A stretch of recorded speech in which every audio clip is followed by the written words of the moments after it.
Fala galera, vamos dar continuidade à nossa aula sobre termoquímica e hoje nós vamos resolver algumas questões, vamos comentar alguns exercícios que envolvem a termoquímica. Como a gente já viu, a termoquímica é o ramo da química, a parte da química que estuda a energia, o calor envolvido nas reações químicas, nos processos químicos, certo?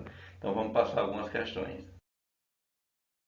Primeira questão aqui, ó, você vai substituir esses números que estão entre colchete 1, 2 e 3 pelas lacunas que estão nas alternativas, certo? Então veja só, numa reação exotérmica, aí 1 de calor, a entalpia final produto é Q é a entalpia inicial reagentes e a variação da entalpia é Q0. Então pede para você completar corretamente as frases substituindo os números 1, 2 e 3 por aqui. Então, se a reação é exotérmica, já sabe que toda reação exotérmica ela libera calor. Então, na reação exotérmica, a liberação de calor. Então, a gente tem aqui, pode ser a alternativa A, alternativa C ou alternativa E.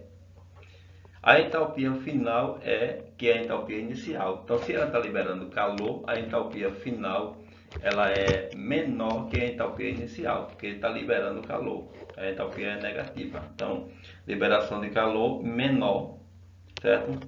E a variação de entalpia é menor que zero. Então, a alternativa correta é a alternativa C, repetindo. Ó. Numa reação exotérmica, a liberação de calor, a entalpia final é menor que a entalpia inicial, ou seja, a entalpia dos produtos é menor que a entalpia dos reagentes, claro. Se a reação está liberando calor, então a entalpia final eu vou ter menos calor, então a entalpia é menor e a variação de entalpia, o ΔH, ele é sempre menor do que zero, ele é negativo. Okay? Alternativa C, a correta. Segunda questão, ó, considere as seguintes transformações.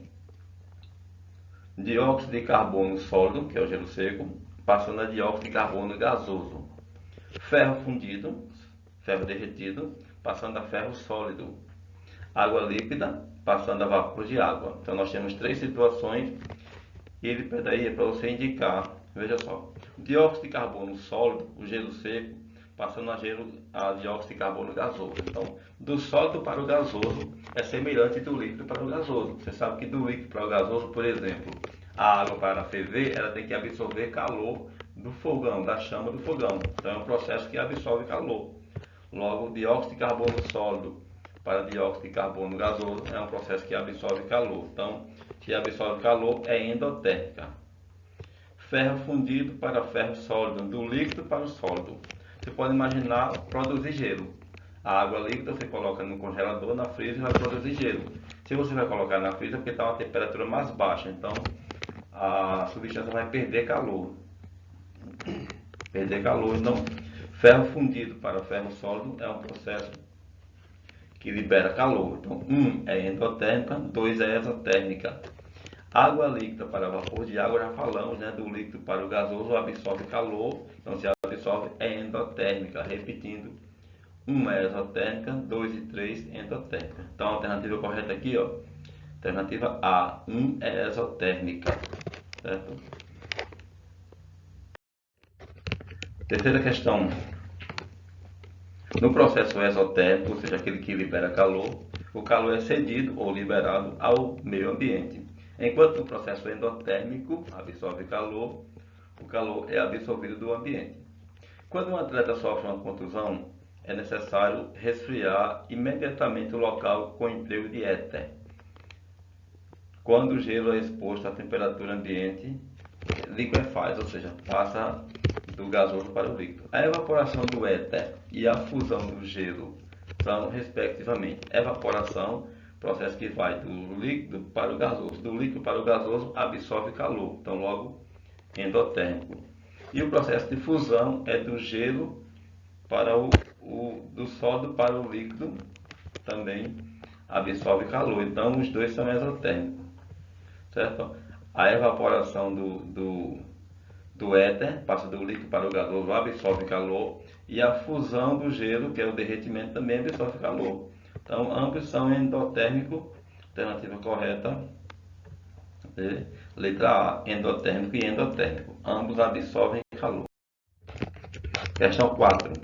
A cal extinta tem a fórmula, que é o hidróxido de cálcio, pode ser obtida pela reação entre óxido de cálcio, que é o cal, e a água, com consequente liberação de energia. O óxido de cálcio, ou cal vivo, por sua vez, é obtido por forte aquecimento. Se é aquecimento, a gente já sabe que absorve calor. De carbonato de cálcio. As questões referentes às reações são: cálcio mais água, dando hidróxido de cálcio, mais calor. Então, esse calor aqui é o calor que é liberado. Quando a gente tem aqui o produto mais calor, então esse calor é o calor que é liberado. Logo, se é liberado, é um processo exotérmico. Carbonato de cálcio mais calor, então o reagente está absorvendo o calor para formar os produtos. Repetindo, ó, a primeira reação, os dois reagentes formam o hidróxido de cálcio e libera calor. Então, no final, eu vou ter hidróxido de cálcio mais calor, que é o calor liberado. Se o calor é liberado, reação exotérmica. Na reação 2, o carbonato de cálcio absorve calor, então se absorve é endotérmica, dando óxido de cálcio e gás carbônico. Logo, o primeiro é exotérmica, o segundo é endotérmica. A alternativa A reação 2 é endotérmica, já vimos aqui. Ok? Então, a alternativa A é correta. Questão 5. Considera os processos a seguir. Queima do carvão. Toda queima, toda combustão é um processo que libera calor, é exotérmico. Fusão do gelo a temperatura de 25 graus. A fusão é o derretimento. Então, o derretimento do sólido para o líquido é um processo que absorve calor. É só lembrar do gelo. O gelo está lá na freezer, a temperatura abaixo de zero. Você traz ele para cima da mesa, para a temperatura ambiente, a temperatura vai aumentar. Então, ele vai passar de temperatura negativa até chegar à temperatura ambiente, que é 25 graus. Logo, um processo que absorve calor. Queima do carvão libera calor, exotérmica. Fusão de gelo absorve calor, endotérmica. Combustão da madeira, combustão e queima são a mesma coisa, um processo que libera calor. Então, 1 é exotérmico, 2 é endotérmico, 3 é exotérmico. Exo, endo, exo. Apenas o primeiro é exotérmico, já vimos que é primeiro e terceiro. Apenas o segundo é exotérmico, o segundo é endo. O terceiro apenas é exo, não. Apenas o segundo é endotérmico, a alternativa é, apenas o segundo é endotérmico. Primeiro e terceiro são exotérmicos, liberam calor.